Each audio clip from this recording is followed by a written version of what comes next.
Hello and welcome to the Flower of Light Mystery School podcast number 5. And I'm joined again today by Christine and Charlotte. Hi, Christine. Hello. Hello.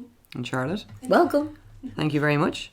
And just before we get into it today, I just wanted to make a slight correction to the podcast number 4, which was when I was talking about Ptah and in relation to Heliopolis, when in actual fact I should have mentioned that it was Memphis and not Heliopolis. I just want to make that correction and I apologise for that. So today I just wanted to talk about a bit of the background reason why I went to Egypt to create the Flower of Light Mystery School. And that was connected to a motorbike accident that I had when I was 14. So it was a really strange event, if you like, because I had asked my parents if I could go out, and obviously they said no. I mean, I was 14 years old. They weren't going to let me go out on a motorbike. No. You know. But I thought I was, Independent. So yeah, cool. Yeah, so cool, yeah. And I went anyway. But anyway, it was a summer evening when I went. So it seemed like, had no helmet on, had no, Which had a light. And it would have been lighter here because it stays light till very late here in the summer. Yeah. And I had a light top on, a light skirt, pair of cowboy boots. The prairie look. Yeah. Yes. But so yeah, I mean it was fine on the way out, but it was changed on the way back, Yeah.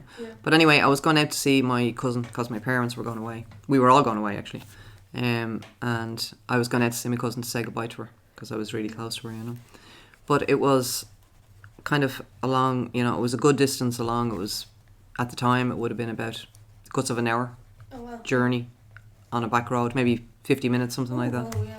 On a really dark, windy country back road, Yeah.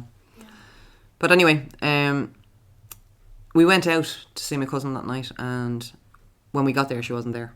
So we ended up having to sit around and wait for a while. And that kind of delayed us longer coming back home. Yeah. But anyway, in the long story, it was late. It was pretty late. It was past, I'd say, midnight when we were coming back home. But by this stage, it wasn't nice and bright, and, it was raining and it was dark, So I was sitting, the guy driving the bike had a helmet, but I didn't. You were just on the back. I was just on, yeah, exactly. So as we were driving along, I suddenly heard a voice as clear as I hope you can hear me. And it said, it was a female voice. I've been asked that before, was the voice male or female, but it was a female voice. And it said, close your eyes because you're going to die now and you don't want to see what kills you. So I did. Yeah. So I closed my eyes. And when I opened them again, I was sitting inside a blue, all I can call it is a sphere or a bubble. And watching, I was in midair, in this bubble, which was a perfect temperature. Perfect. There was no sound. I couldn't hear any sound from outside. It was completely silent. In your own bubble. Yeah, completely silent. And the perfect temperature. And I sat with my knees up to my chest and my arms around my knees, And I watched. And that's all I was there to do. I knew that all I was there to do was to watch this scene unfolding. So I watched myself falling off the bike. I knew how I got all the injuries that I got because I saw it, But the next thing I suppose I became aware of was I kind of drifted. I came in and out of my physical 3D body, if you know what I mean, as this was happening, And at one point I remember kind of coming back into my body, and I remember realising that I was actually in the middle of the road. Yeah. And it was really dark. It was a windy road, and I remember thinking two things at the same time. Either something's going to come along and hit me, or nobody's ever going to find me here, and I'm going to die on the road, And then I must have gone unconscious again. I don't know what happened, I have no memory. But the next thing I'm aware is that I'm at the side of the road. Now, I have no idea how I actually got to the side of the road, because I mean, in the aftermath, you know, when I was brought into the hospital and everything else, I had actually smashed my pelvis in 4 different places. So there's no way I could have got up and walked. Yeah. Or moved myself. You know? No. So while I was at the side of the road, I had this sense of there was somebody beside me all the time. Another thing I didn't mention was that I had ripped my leg. My leg had been ripped really badly, you know. And it was bleeding really badly, you know. Yeah. So I was not going to be able to be there long on the road. If somebody hadn't found me very quick, I wouldn't have survived, you know. So I knew that even at 14, I knew that I was dying. Yeah. You know. And I think anyone would know, right? Yeah. It's just like You do know. Yeah. even a child would know. Yeah. But so I just became aware that there was a person beside me. Yeah. You know. Nice. I never looked around. I never actually looked at this person ever in any of the. I have no impression of what the face of the person would look like because I never looked at them. But I know that they were tall, and I know that they wore what I know now. I wouldn't have known at 14. I would have said that they wore a dress. But now I know it's what the men wear in Egypt. It's a galabaya or a jalabaya, whatever way you want to pronounce it. And it was blue. So he wore a long blue galabaya. Wow. And he basically said to me, you have to come with me and, you know. So the next thing I'm kind of aware of is that I'm standing in front of this place. The only way I can describe it is it's like an inn. An old highwayman, coachwayman's inn. Yeah. And the person that's with me, this tall figure in blue, is saying to me, all along, you know, when I was on the road and while I don't have a memory of being transported to this place. I just remember being on the road and then being there. Yeah. There's no... Instantaneous. Yeah. But all the time, this person that was with me kept telling me that everything was going to be okay. Not to be worried, not to be scared. That everything was okay. And I could feel, you know, his presence was really calming and I knew I was safe and I trusted him. Yeah. Right. You know. So I found myself anyway standing in front of this inn, like a highwayman's inn or a coachwayman's inn. And it was like it was in old Ireland / England, countryside kind of thing, you know. And I'm standing looking at this sign that says, it's a black ebony wood sign hanging from chains outside. A bit like if anybody is familiar with the movie American Werewolf in London.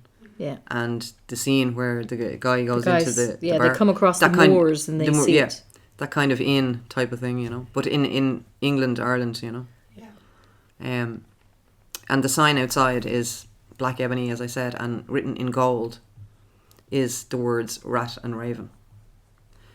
Because that's the name of the inn, you know. Yeah. But the person that's with me is saying to me, you've got to go in here and identify this being, this thing. It doesn't have a name, I don't think.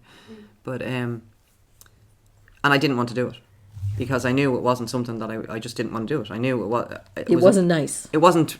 I just knew that it wasn't something I wanted to do. You know what I mean?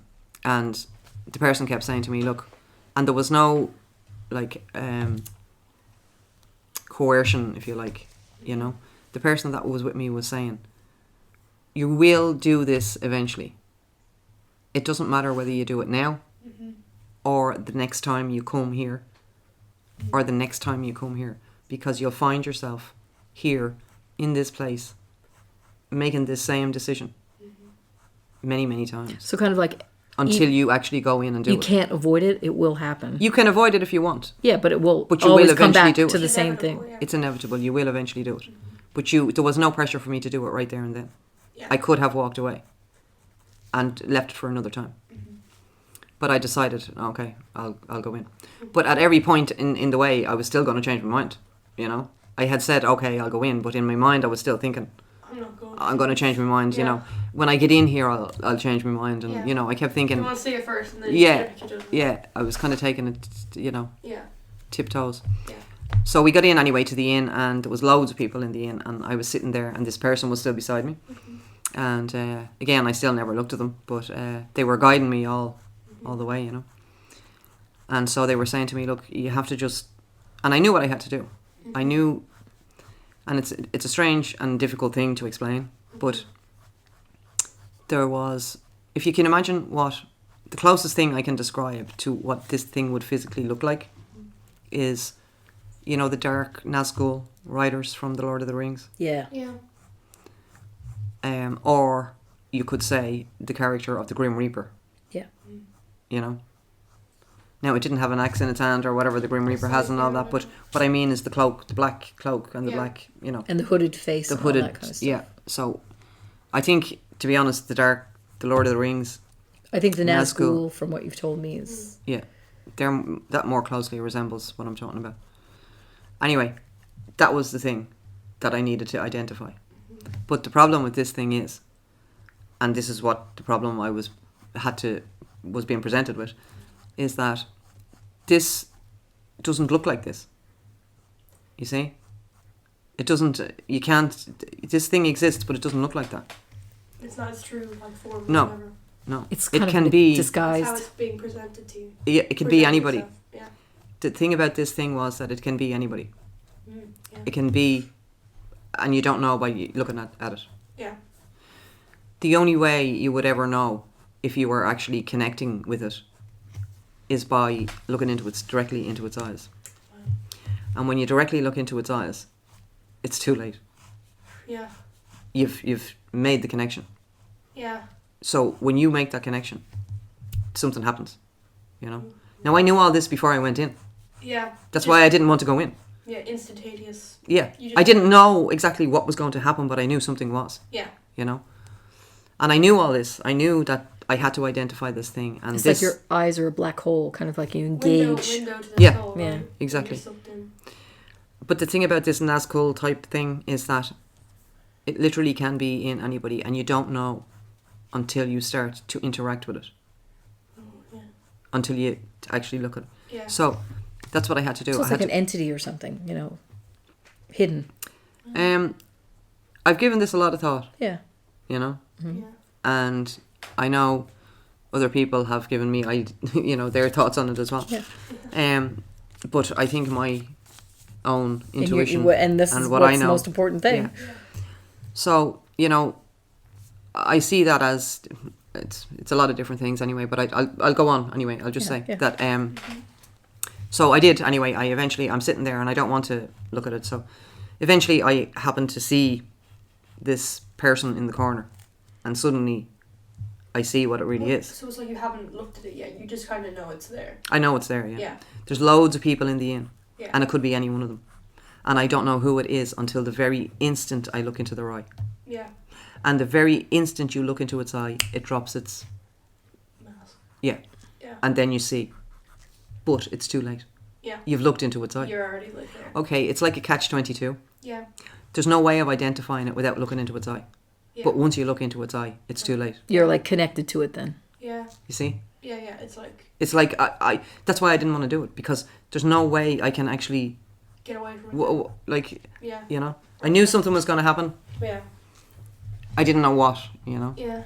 But anyway, so I did. I went in, I looked into its eye, because I, You looked trusted at who I was with, and it seemed that I was doing the right thing.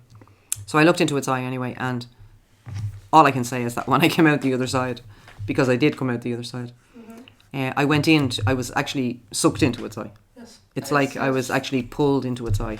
Yeah. And when I came out the other side,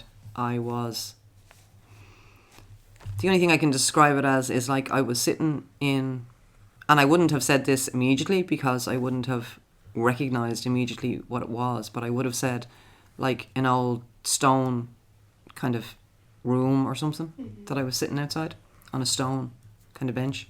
Yeah. This is where I came out the other side of this eye. And like I was sitting waiting to go into a room, but it was all stone. Yeah. You Like know? a stone chamber or something. Yeah. And I felt nervous. Like I was going in, you know, like if you're going in for a... Yeah, see the exactly. principal or It's like the something. waiting room Yeah, before if you you're... go in. Yeah, but it was like if you were going in for an interview Yeah. or a test or something, you know, in You're like anxious, yeah. an exam. Yeah. Yeah, that kind of anxious That feeling. waiting for it to Yeah. happen, right? So I'm sitting there kind of waiting. I'm wondering, in fact, what I was doing there. because I wasn't really sure why I was there. And as I'm sitting there, this person walks out of the room, and it was a male character that walked out and stopped in front of me and said, "You'll never be able to answer the questions that this person, the person in the room, is going to ask you, because they're impossible. There is no answers to the questions that he's going to ask you." And he walked off. So I was very much. exactly, yeah. So I was left going, "Oh, right, okay." So I went into the room after him, and when I went in, it was, a square maybe is the best way I can describe it, like a kind of a square, cubed type room inside, and the person was standing in the middle of the room, and they had this most beautiful purple cloak on them, and the cloak was covered in like stars and moons and suns, and he just had the most beautiful energy, you know, and from his eyes, like, was just emanating such beautiful love and just an amazing feeling in the room as well, you know. But all around the walls was flickering like this light, you know, and like you know, like in a disco, a mirror ball, Yeah. you know, mirror ball. It's like the flicker of the light all around the walls, but no mirror ball, you know, because Just that reflection. just the reflection. I was looking to see where the source of light was coming from, but there was none. Yeah. It was just everywhere. Yeah. You know, and it was all over him, and all over me. All these like flickering lights, you know. Yeah. But when I looked closer into the, like, almost like orbs, you'd nearly say. Yeah. And when I looked closer into those, I saw all the different, like, geometric shapes inside. That was the reflections that were on the wall. Was that Yeah. it? Yeah. In the light, yeah. Yeah. Like, you know, when you look into an orb, do you ever take an orb with a camera and then you zoom into it? Yeah, it's got all the... You see all the thing inside, yeah. It was like that. Yeah. I could see inside the light, if you know what I mean. Yeah. And I could see all these different shapes. But anyway, he was asking me these questions. Yeah. And he said to me, "You have to answer these 3 questions." So I instantly said to him, "I can't." And he just looked at me and smiled. And he said to me, "But you have to answer these 3 questions." And I again said to him, "I can't." And 3 times he asked me, he said to me, "You must answer these 3 questions." And 3 times I said, "I can't." And because I said I can't answer the questions, I ended up in a different place. But the interesting thing is, and I only realised this many years later, that, and it was somebody who asked me, I think, what were the questions? Yeah. I don't know. That's because I never listened. Never got to it. No, I didn't. The minute he said to me, "You have to answer these 3 questions," I said, "I can't answer. I don't know the answer." Yeah. But the interesting thing was, he kept smiling at me, you know, and telepathically saying to me, You're like, "You do know. you do know. You do know the answers." Yeah. And it was like he couldn't force me into. Right. And you had he- to do it of your free will. I had to do it, yeah. So because I couldn't or wouldn't answer the questions, I ended up in this different space, which was very different. This space, the last space I just spoke to you about with the man in purple and all that, that actually felt like, even though I've said it was in a chamber, but it actually felt as well at the same time like it was in the sky. I knew you were going to say that. Did you? I knew it. Like, as soon as I was like, it's probably like up in the sky. Yeah. There's like stars around there. Yeah, it was very celestial. It was Yeah. very, you know, and the energy of the man as It was well. just like infinite, right? Yeah, yeah, universal and yeah, and actually, I think his questions were about the universe, even though I don't actually know what they were. I think I do have that memory of them being. Yeah. But so the next place, anyway, because I didn't answer the questions, was I found myself in this underground space, and I know where that underground space is now, but I didn't back then, you know. Yeah. But so it's like this long room with pillars all up along either side. And at the very top of the room, there's steps up and then an altar. And the altar, if I want to call it an altar, I'm not quite sure that it would be called an altar. I'm just using that word in the absence of what it... Describe it. Yeah. And so what it was there was I'd say it could be a mixture between a stone box, a sarcophagus like you would see in Egypt now. But at the time, and for a long time, I would have said an altar. Yeah. That's what I would have called this thing, because I was only 14 when this happened. Yeah. So I didn't know what I know now, Yeah. you know? I kind of think of the boxes in Saqqara, the large, Yeah. those kind of boxes. hmm Well, not that big. Yeah, smaller. In the Serapeum, you mean? Yeah. Too No. big. Those are too big. I would think like the one in the Great Pyramid. Exactly, yeah. Yeah, It would have okay, been. yeah. That box. Yeah. Did it have the hole in it and everything like that you stepped into? That's what I would have, I would describe it that same size and shape as the In the King's sarcophagus in the Chamber, King's okay. Chamber. I would describe that now. Yeah. But Back then you I didn't wouldn't know have, what it was, exactly. So I would have described it as an altar. So on top there's this box, if you like, and there was a lid on top. And the general people, this is what I knew about this at the time. People thought that this was, an altar. This was something that, the priest would use for whatever. But the people in the know knew that it wasn't. That it was this box thing. That the lid came off. Right. And when the lid came off... So it was like secret knowledge. Yeah. What's inside? When the lid came off, it was what it was covering. It was covering this vortex that just went down and down and down and down and down and down. And I knew that was there. Yeah. You knew it wasn't good. No. Yeah. And this next character that I encountered, he was standing at the very top behind that altar. I was standing at the very opposite end of the room. Yeah. And he had a baby over his head, holding a baby up over his head. And he kept saying to me, if you don't answer these 3 questions, I'm going to drop the baby down this hole. And I kept saying to him, I can't answer the questions, And I knew that he wasn't joking. I knew he was going to do this. Like, he was serious. He was serious. No, he was serious. I've thought about it a long time. Was he a bad energy? Was it a negative? Did he frighten me? To be honest, I wasn't frightened. He wasn't like he was... It's a very strange kind of thing, because at the time, of course, I would have thought, I didn't like his energy, Yeah. But the older I've gotten and the more I've kind of thought about it, I realised more about what that was about, if you know what I mean. Yeah. So, he was basically saying to me, if you don't answer these questions, I'm going to drop this baby. And I knew he was going to. So again, it was the same thing. It was 3 times. He asked me 3 times. And 3 times I told him I couldn't. And on the last time I said, I tried to make him believe me, I tried to say, please believe me. Like, I wouldn't tell a lie. I wouldn't say that I don't know the answers, because I know you're going to drop the baby. I know you're going to. So I would give you the answer if I had it. I was trying to make him understand that I really genuinely did not have the answer, But he didn't. He didn't think anything about that. So the baby got dropped anyway. And that was always the end of the experience, that I had. But back in the physical 3D world, it took me years and years and years to figure out Unpack it what that was all about, you know what I mean? Unpack it. Yeah. Exactly. What it was all about.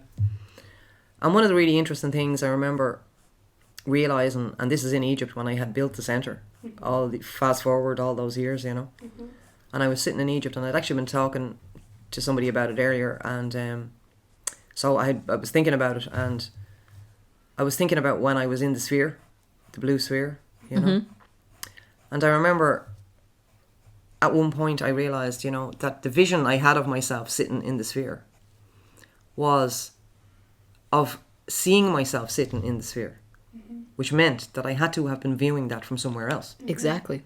Yeah. You see? Yeah. And the interesting thing was, the very instant I realised that there was a me on the ground falling off the motorbike. Yeah. There was a me in the sphere observing myself falling off the motorbike. There was a me somewhere else observing myself in the sphere, observing myself falling off the motorbike. Yeah. Yeah. And the minute I realised that, it was like this whole fractal of me's opened up. And I realised Like connected. that this is a whole cascade of me looking at me, looking at me, looking at me, looking at me A cycle. from a Across myriad all- of different times angles. and dimensions and Yeah. everything. Yeah. So Yeah. that was one of the things that kind of really blew me away, I suppose, you know, at that time. When I realised that, yeah. But, you know, it's interesting because my personal sense on that dark thing and what I was actually going into and all of that is, and I'm not saying that I have it all completely figured out, but I know that there's a dark energy and agenda, you know, and I think most awake people know that, you know, and it's like a net, like an energy net, what we were talking about. Yeah. We discussed in one of the last podcasts about, you know, morphogenetic fields and Yes, we did. how yeah. species share information between each other and things like that. And I also talked about the Great Pyramid being placed at the centre of the Earth's landmass and being the centre master crystal Yes. in a crystal grid, whereby all the other sites are crystal, making a net, you know. That's a physical 3D net made by the sites on the Earth. But those physical sites emit an energy. Yes. Right. There's always the ethereal site above the physical site. Yeah. So that's the energy net that I'm talking about. And I see that dark thing as a number of things, as that negative energy net. It's almost like two things superimposed over each other. Yeah. If you can imagine, you can live on Earth, in heaven on Earth, and you could be standing beside somebody who's living in hell on Earth. Yeah, exactly. They both exist in the same place at the same time. It's not an either or, you know. It's No, not. It's two it's separate. It's not two simultaneous. separate things, you know.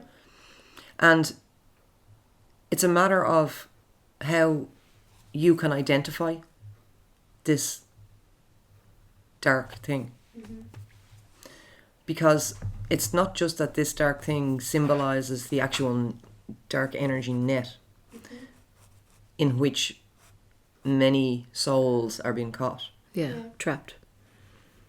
It's also the people that are creating this net, the physical 3D beings Yeah. that are here on Earth, that are creating this energy net. It's also those, because those people who are actively, I'm not saying there are many people who subscribe to this and who actually don't understand themselves what they're involved in, but there is Creating it like. an active creation of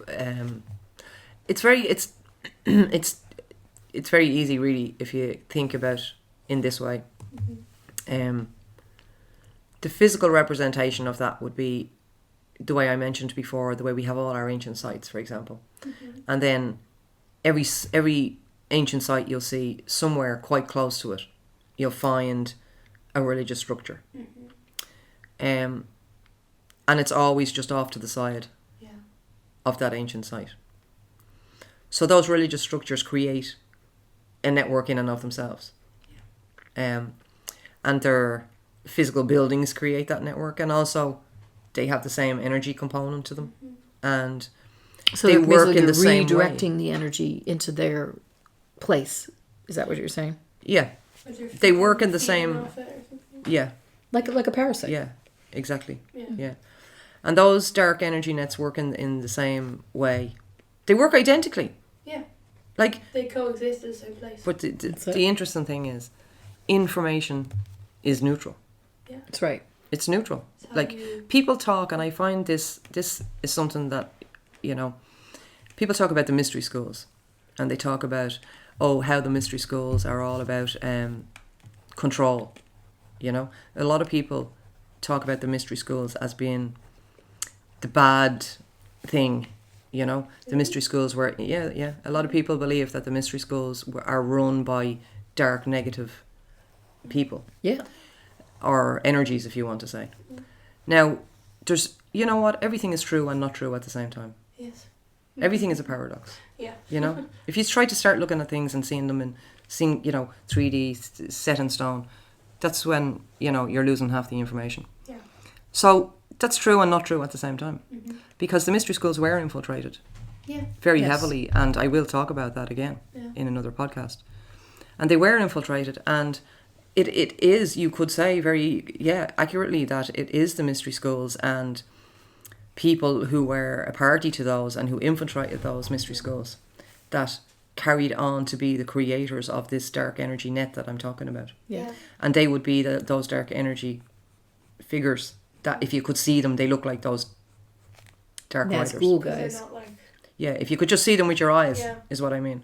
That's what they would look like. But you don't see them with your eyes like that. Yeah. You see,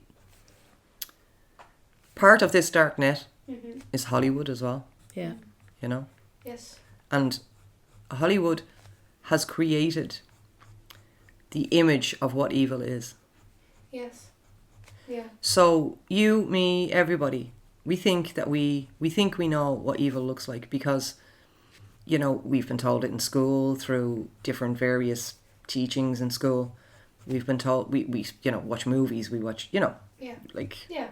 how you're going to, the way we get these images. And so we have been conditioned, men, women and children have been conditioned to see evil in a certain way. Yes. But that's not what evil looks like. Mm. That's the problem. Yeah. It's like they're giving you a false idea. Absolutely. Yeah. And they're We using your expect- power of creation and manifestation to put into their, like, diversion.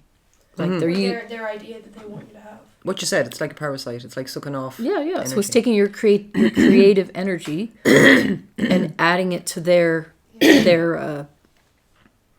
Yeah. plan. But, it's true to say that the mystery schools were infiltrated, but that's not what I'm talking about. Yeah. I'm talking about the original information that was being used for the enlightenment and uplifting of everybody Yes. and was freely available for everybody. Mm-hmm. Nothing secret. All that secrecy and negativity attached to the mystery schools and attached to the knowledge of the mystery schools, or Yeah. even the characters and figures of the mystery schools, Mm-hmm. all came after the infiltration happened, Yes. And, you could say it's the same. Oh, I'm not going to get into talking about, anyway, No. it doesn't matter. Here, I have a question Yeah. actually. One, you did explain your thing, but explaining the significance of the rat and the raven. But the other question was, is there significance to the 144,000 souls? Like that's connected to Egypt as well. Well, yeah. What I was talking about the net, when I mentioned about the Great Pyramid, physically the Great Pyramid being the master crystal, Yeah. because the Great Pyramid is, in its inner core structure, it's granite. And granite is 99.9% quartz crystal. So the Great Pyramid is effectively a big crystal, Yeah. and sits at the centre of the earth, as I mentioned, connected to all the other sites, which are crystalline, Yeah. because they're made, the stone that a temple Yeah. or a site, an ancient site, a sacred site is built from, is always very important what stone they used. Yeah. So what we see today at the Great Pyramid is just the inner core structure. Right. We're not actually seeing as it was, but it was covered in 144,000 limestone, yeah. highly polished casing stones. And the thing about the number 144,000 is that, well, number one, it's the speed of light, Right. the arc grid speed of Yeah. light.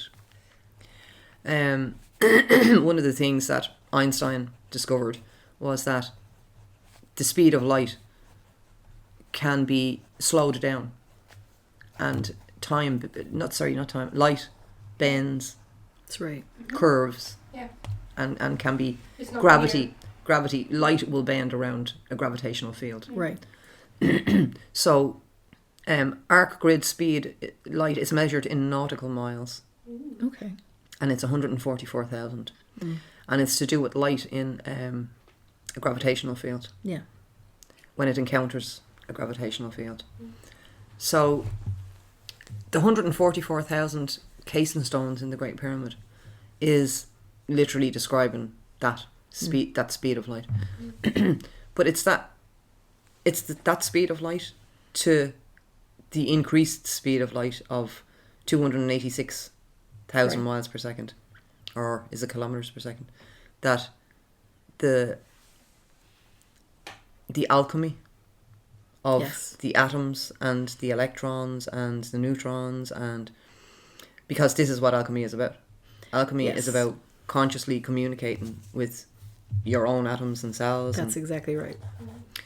And so it's the process by which you can speed up the revolutions of the electrons in your body, so that they're actually orbiting, or well, they're not orbiting, but they're moving faster than the speed of light. Yeah. So, I mean, Einstein knew that there is faster than the speed of light travel, but when faster than the speed of light travel happens, time stops. Yes. There is no time when faster than light travel is reached. Does that is that connected to, well, the symbol of Metatron's cube, but being outside the fourth dimension, basically, right? Yes, yeah. It's the essential. Because there's no time then. Ascension, I was just thinking. Oh yeah, it's the techniques that were taught In the mystery mystery schools, initiates, yeah. and so, and it's interesting because those that were referred to at certain point in time as the masters of the net. Yes. So, and coincidentally, your name is Antoinette. Just had to mention that for comic relief. They were referred to as the masters of the net, and they, because they, understood how this worked. Yeah. You. Well, I think it's a mystical sacred science. What I was trying to describe was that there is another net that has been superimposed over that. Yeah. Yes. That is blocking? It's Is it yes, blocking? it's almost like it blocks it out. Yeah. Yeah. Yeah. It's like a dark agenda net, and that is what I saw. When you had your when- near-death experience. Yeah, when I had Well, to. you call it a death experience, Well, not near-death. that's an interesting point because Some I- people call it an NDE, but it was you were a dead. lot of people so- a lot of people say about near-death experience, and that's something that I would never refer to what happened to me. I didn't have a near-death experience. I had a death experience. Yeah. I died. Me went back. There was nothing near about it. Yes. I died, Yeah. and I came back. Yeah. And that was another, I mean, that character as well, the one I looked into the eye of. And sorry, go ahead. You're going to I ask was me? just about to say, when the entity, dropped The baby. Mass. Yeah. were you instantaneously back in your body, or like what happened after that? That's the end of what I remember, and my next memory has been in the hospital. There you go, yeah. Yeah. So you kind of went back. But and it came back to me, that whole what I've described, about being in the bubble and watching myself falling off the bike, and the man that led me to the Rat and Raven, and the thing I had to look into the eye of, and all that. That all came back to me. I didn't remember that immediately. Yeah. After the motorbike accident, Oh yeah. that all came back to me years and years, over a period of years, Yeah. through dreams. Yes. And I started drawing the symbols. Yeah, And you're the geometry. amazing at sacred. You're a master of sacred geometry. Well, I didn't know what I was drawing. I was just know. doodling things. Symbols, yeah. Yeah. And Your subconscious, right? yeah, I didn't. Out of your ego. Yeah, I was just doodling. I thought I was just occupying myself because Yes. I wasn't able to walk for a long time. I had to. Yeah. I broke my pelvis and my leg. They were actually going to amputate my leg. There Yeah. was talk of that, And, so I suppose it took me a long time to kind of And it physically also heal. put you on Yeah. a different path. You were a dancer. You were going to be a dancer. Oh, yeah. Yeah, I did ballet for years. But the physical healing was one thing, but it's just really hard to describe because it's like I lost memory, after the motorbike accident. Well, People that I knew. Well, you died, right? So you're like totally like, it's not just like the person you were before, right? It's Yeah, like, it's no, like I was definitely a very new different. path of- Yeah. And that makes me think of like, past lives and things like Yes, that. yeah. Other question I had was, how is that for someone who doesn't know you well directly related to Egypt? Like, how did that? You must have been reading my mind because I was just thinking that, I was like, how do we correlate what happened to you to how you got to Egypt? in the motorbike. yeah, exactly. Well, as I mentioned, the two spaces that when I went into the room where the man in the purple cloak. The master alchemist is how I think of and the second space celestial Malbus. that I mentioned where it was underground. That space also had water. I forgot to mention that there was water to the right of where I was standing, you know. But those two spaces, I actually know where they are physically located now. See? Yeah. And I did, you know, after the motorbike accident, when things started to come to me in dreams and things like that, I started to realise that this was connected to Egypt. Yeah. And so that was what really put me on the path to wanting to go to Egypt, you know. Yeah. Of course, because you Knowing wanted that- to figure out, like, discover, connect Yeah. why that happened to you. And Break the spell. Yeah, and my dad had been in Egypt as well. yeah, and there was a family connection as well. And your grandfather, right? And my grandfather had spent time there, yeah. So it really, you know, I kind of always wanted to go, but felt that I would never get there, you know, in all the years where this was kind of coming back to me in dreams and, you know, and I was just doing your standard 3D living in Ireland, you know. Yeah. Which can be hard at times and could be happy at times. Yeah. But so yeah, I remember one day I was coming home from work. I mean, fast forward a long time forward from the accident, and I was coming home from work one time, and I was married now, you know, had my own house, everything. It's a long time in the future, or From 14, fast from 14, forward. yeah. And I saw in a travel agent window an ad. I don't even know why I looked in the window, you know, because I was no intentions of going anywhere, you know. Yeah. I was actually going into the shop to get something. And I just looked in the window, and there was an ad for a trip to Luxor. There you go. And was the sign yellow or something like that? I can't remember now. Yeah. I think it might have been. Yeah. But so I looked at it and I went, I'm going to Luxor. Yeah. And Yeah. I walked in and literally rang my, you know, husband and son and said, that's it, we're going to Egypt, you know. And booked it there and then. Do you know what I mean? So that's how we went over for the very first time, and that was in the year 2000.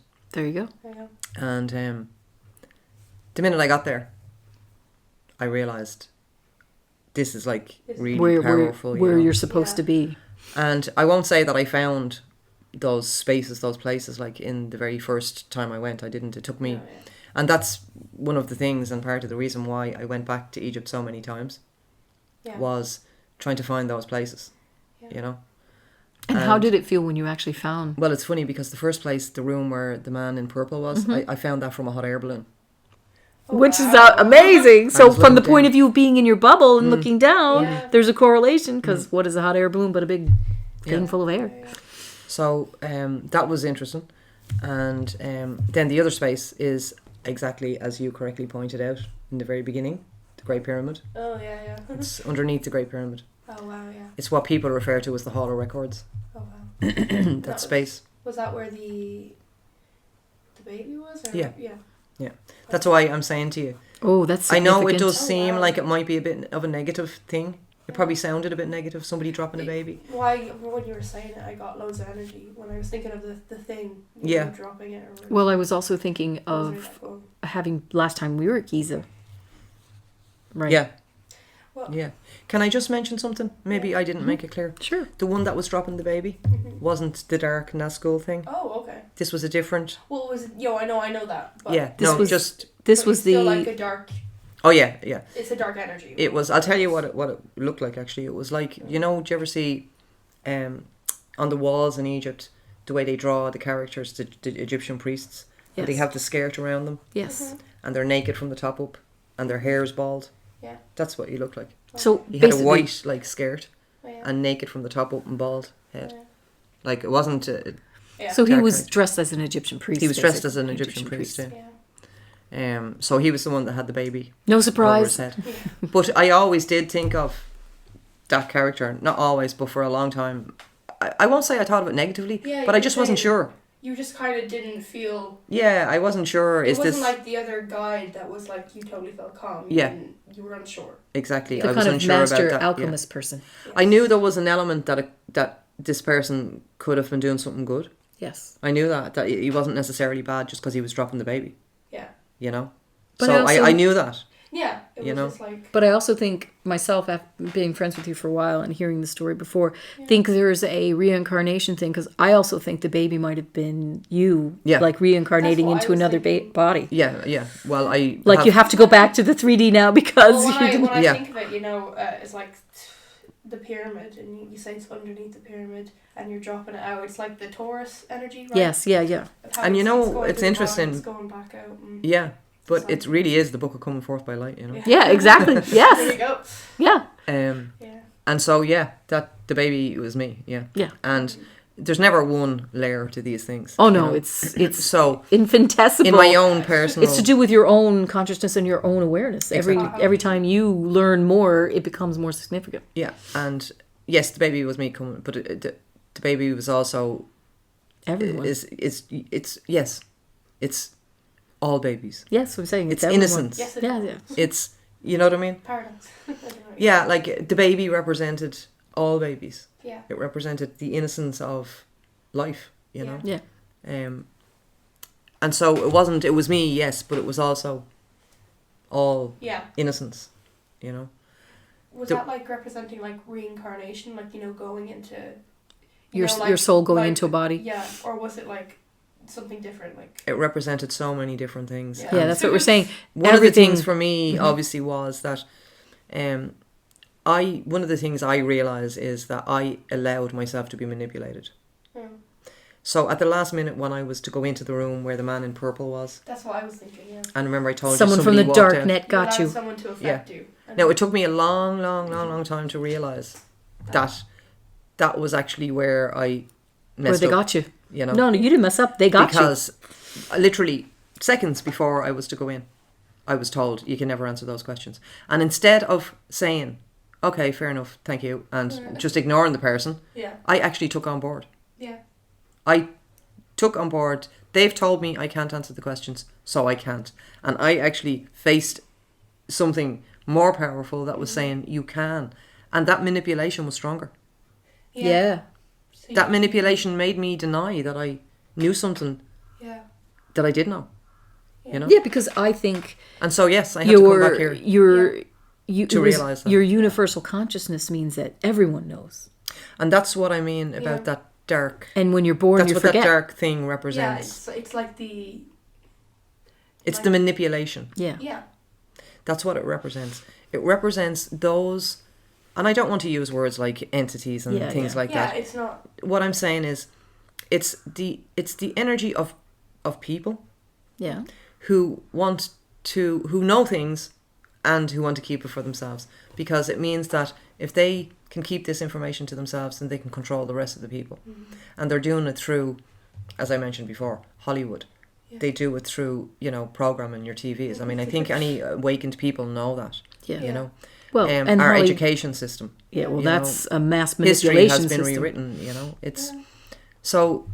That's what I'm talking about. I'm talking about the creation of a whole false, False net, false a reality. false net. Instead of letting it be pure in the way it is, it's like being controlled by It's been Diverted manipulated. and controlled. manipulated, yeah, like People's consciousness are being manipulated all the time. Yeah. yes, They're not like if even you just think your average everyday, what you would consider a standard person's life is, to go to work, so you can pay your bills, so you can live your life, so Yeah. that standard normal, as we would consider lifestyle, is the manipulation I'm talking about, Yeah. because that actually leaves a person with no room at all to consider the universe, to consider themselves, to consider, and to be able to allow their mind to expand Well, it's into kind of like other dimensions of who they yeah, are. it's just you're stuck here. to put it in this phrase, it's like the classic wage slavery, right? You're worried about all these concrete things. You're not working on your soul development. You're not working on your reasons why you're here as an immortal soul or consciousness. You're cashed into a system that someone else invented before you even got here. You know what I mean? And nobody questions its validity or why it should be or shouldn't be. You're just conditioned because of the generations that come before you are perpetuating the system, basically. But the other question I wanted to ask is the significance of the rat and the raven, because there is a significance to do with your father's house and you and me, because we realize the significance. Oh yeah. Yeah, it's interesting. My dad, as we went back anyway, my dad's family actually owned quite a large construction company, and because of that, they had a few different properties. But one of them was a property that was eventually bought over by a company called an animation company called Sullivan Bluth, and the interesting thing was when Christine actually reached out to connect with me. Going back, when was that? What year was that? Maybe 5 years ago. 5 years ago. When you first came back from Egypt, actually. Yeah. I never, I actually never realised, because my aunt used to tell me about the house, but I don't know, I never really listened. And she used to say I thought she was Sullivan Bloom. I thought it was a flower shop she was talking about. But anyway, she used to tell me that these people bought, that family house. But when I met Christine, anyway, she was telling my husband one day about when she first came to Ireland. Christine was in 1990. In 1990, yeah. And that she had gotten a job interview, was it? Why don't you... I'll just tell you, I had gone to this location, the Sullivan Bluth headquarters in Ireland, which was fairly new. It was not that, maybe 2 or 3 years there. And to be an in-betweener, because I'm an artist, so to see if I could get a job as an in-betweener working on very old-fashioned animation now. It wasn't computer done, it was all hand-drawn. So, alas, I did not get the job because, don't worry, I got a job with another animation company doing something else as a writer. But basically, I did not get that job. But I was just telling your husband about it, and you couldn't believe it because that's actually your father's home where he grew up. And I said to Antoinette, they made, All Dogs Go to Heaven there. They made... All Good Dogs Go to Heaven. The American Tail, which was produced by Steven Spielberg, right? Because the name of the animator, Don Bluth, was like what would I say? Not a refugee, but he took off from Disney because he wanted to do positive programming with no subliminal badness. So I said to Antoinette, one of my favorite movies that they made in that house is called The Secret of Nim. Now, I love that movie, but I didn't know why I loved it. It's basically, the premise is rats and a mouse escape from a government experiment. And what's happened is whatever the experimenters have done, aka Stranger Things, to the poor mouse and rats, children will understand that now. They've achieved consciousness. So they're not just normal animals now. And the main rat, who's the wisest one, is Nicodemus, who's probably closely related to your master of alchemy that visited you and yours. So that's the premise of the tale. But what I didn't realize until I met Antoinette, because I had given it to her, but you watched it, I think it was the day before we were doing a sacred geometry class. And inside the house that Mrs. Frisbee, the lovely mouse, who was a widow because her husband died saving everybody else, had all over her little house, which is going to be destroyed. In the house is the Flower of Life sacred geometry, painted all over the walls. And Antoinette was like, what? They made that in your father's house. Yeah. And it's quite interesting, because one of the things that I didn't know, I never realised that, there was ever even an animation place in my dad's house until I met Christine, you know. And that was so strange to think that you were actually in my dad's house, 15 years? Yeah. Before we ever met, yeah. Before we even met. Yeah. And then, I would have never ever known that any of those movies were made at my dad's house. I would have gone to the rest of my life thinking that my father's property, the family's property, had been bought by a flower shop. Only for your mum. Because Sullivan Bloom, I thought. My aunt was saying, not Sullivan Bluth. I never listened, because she used to tell me about different things. I mean, they eventually left Ireland, but they established what is now, there's a lot of very famous animators in California.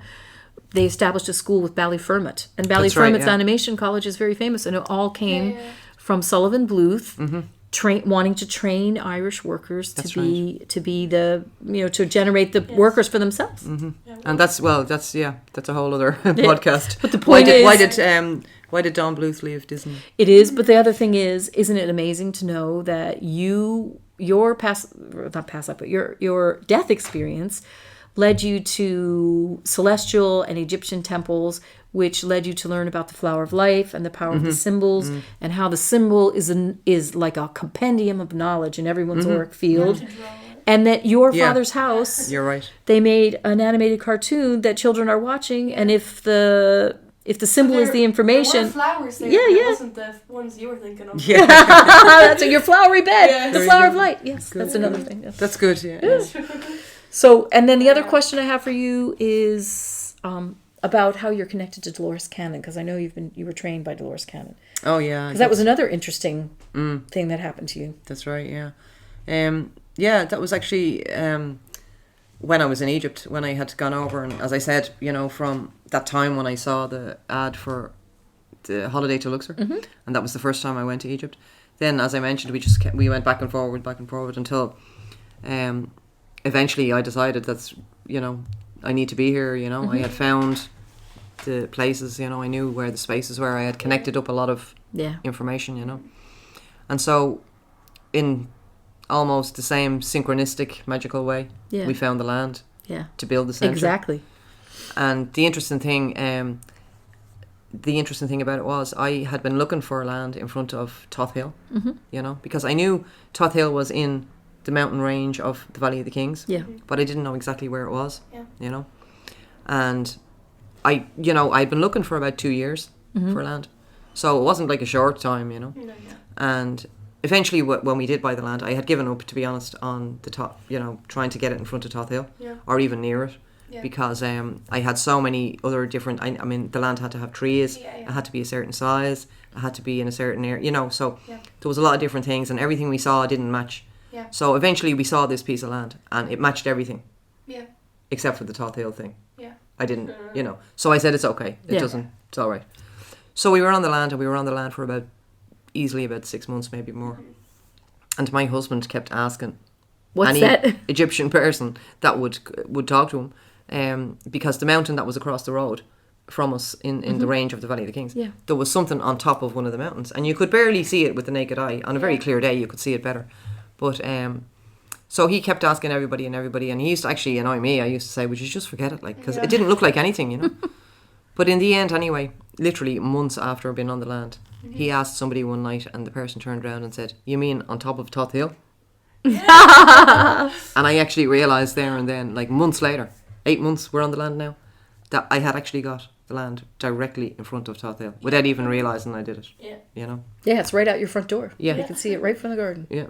But so it was in one of the evenings, like when I was in the centre, and it was, I'm not going to say a dream, it's hard to describe. It's not a dream, but it's not a vision. It's kind of a mixture between the two things, if you can imagine. And I was dreaming, visioning, if you like, that I was walking up a hill, and it was in Ireland. The hill that I'm walking up was in Ireland, and I'm looking for something, but I'm not sure what I'm looking for. So I'm walking in and out of all these shops, and each time I walk into a shop, when I walk inside, it's Egyptian, because inside everything is what you would find in an Egyptian shop. Yeah. And it's all Egyptian people inside, and men, because it's always men in the shops, and they're all saying, come in, we have what you're looking for, as they would. Yeah. That's what they would do. Yeah. That's what they do. That's what they do. You're right. So of course I go in believing them, and that's what you do when you're there. And you go in thinking, yeah, they do have what I want. So I'm looking around in the shop, and then I suddenly realise, no, hold on a minute, you don't have what I want, because I don't even know what I want. Yeah. So I realised, no, I've been tricked there. Yeah. And I walk out of the shop. So I continue on walking up the hill, and I'm back in Ireland. You see, when I walk out of the shop, I'm in Ireland. When I go into the shop, I'm in Egypt. So I'm back out, and I'm walking up the hill. So I'm looking in the shop again. Same thing happens. I'm called in again, and I do it again. Walk in again. I realise on the second time, I'm after doing this again. I'm after being tricked. So I actually do that 3 times. I end up going in and out 3 times of the shops till I finally realise, hold on a minute, I'm being tricked here. Yeah. I'm not doing this again. Yeah. So I decide, right, I'm not going to go into, I'm ignoring them altogether, right? Yeah. And I'm going to stand and look in the shop windows, because I was still looking for something.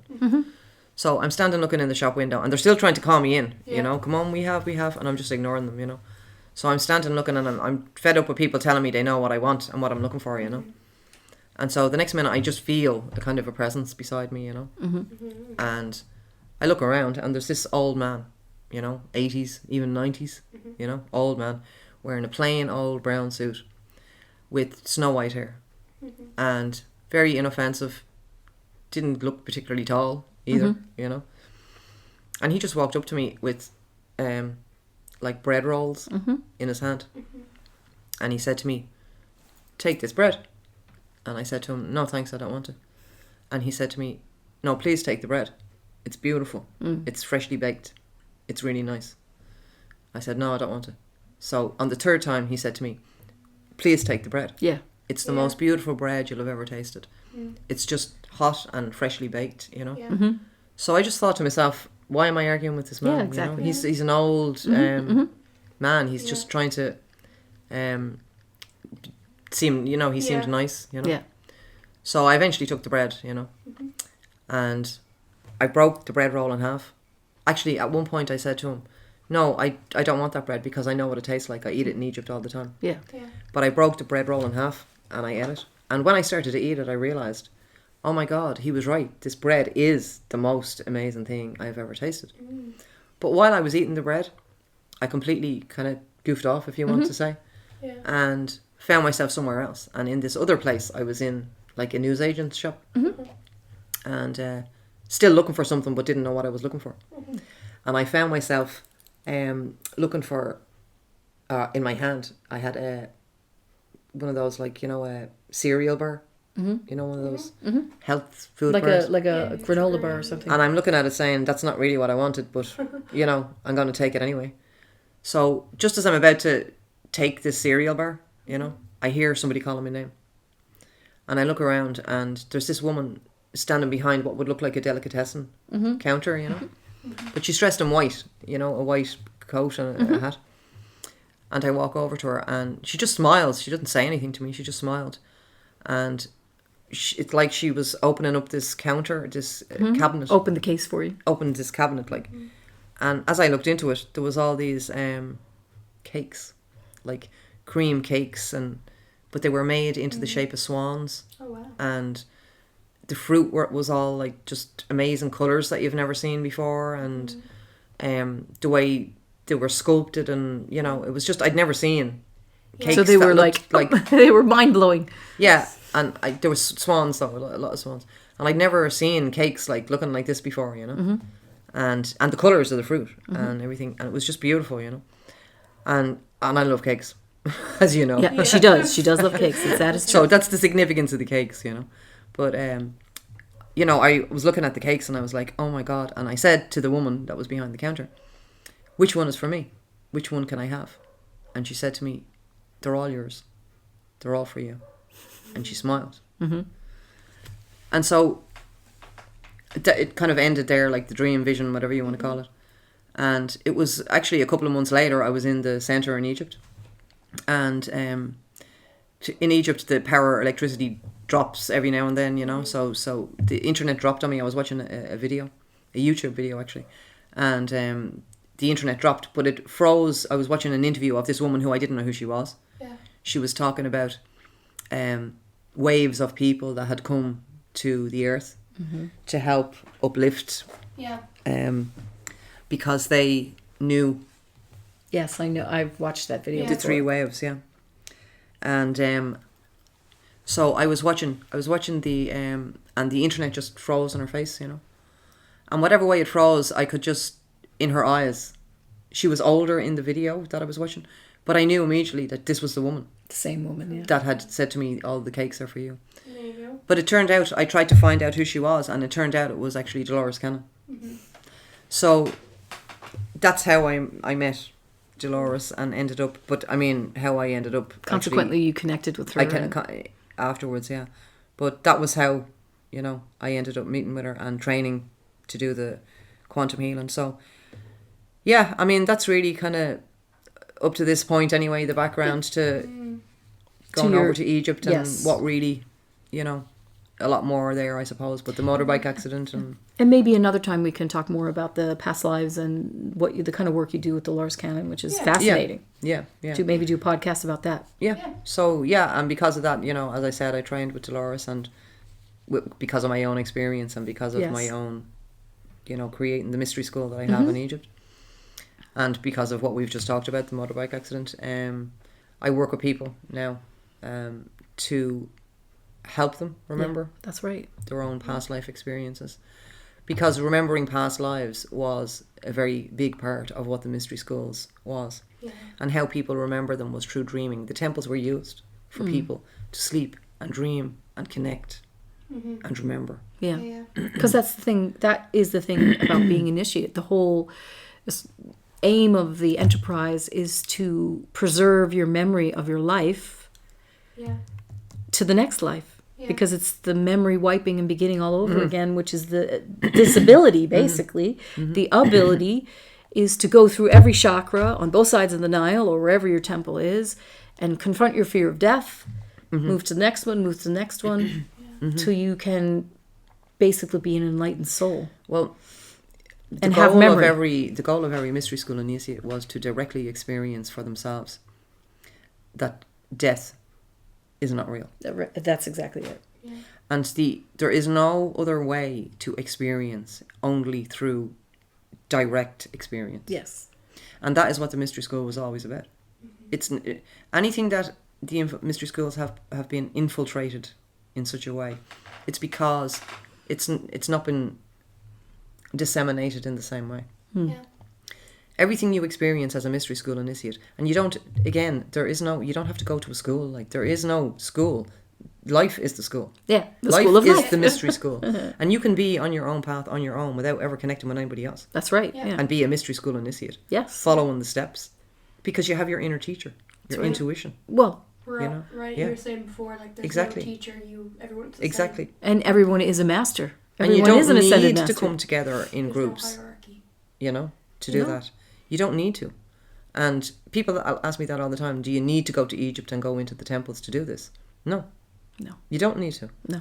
But it makes the experience Oh, well, as having far been more with you twice, powerful. there's Yeah. nothing like it. And I'm just going to say, endorse Antoinette 100%. Like, she was amazing. Charlotte and I both been with her Oh my in gosh, temples yeah. in Egypt. And Just like, it's a... They are absolutely mind-blowing journeys. Well, the And energy of the physical space. Because remember, you have the celestial temple and the physical temple. And then you have your own auric field carrying your own memory and all of its symbols. And if you're going in with the right person to the right place at the right time, that's when the kismet happens, the magic. Like, you'll have access to that. And as an initiate, to me, it means that you are remembering your past lives, remembering your memories, and knowing that you're eternal and immortal. And the whole thing about death it's a transition. And I just like to say, because I know a lot of times when, you might say that we're eternal or immortal, a lot of people will think, well, we're not, because the body dies. Yeah. Well, I'm not saying your body is immortal. no, I agree I'm not completely. saying Yeah. that your body is immortal. It's you. It's your consciousness that Right. is immortal. And your body, in fact, is your consciousnly in a lower vibration. Exactly, in the So 3D. realistically, it is immortal. Because energy cannot be created or destroyed. Only it just changes transmuted. form. Yeah, exactly. And we are no exception to that rule. Thank you to everybody, and looking forward to talking to you again very soon. And love and light from the Flower of Light Mystery School. Absolutely, love and light, definitely. Right. Bye.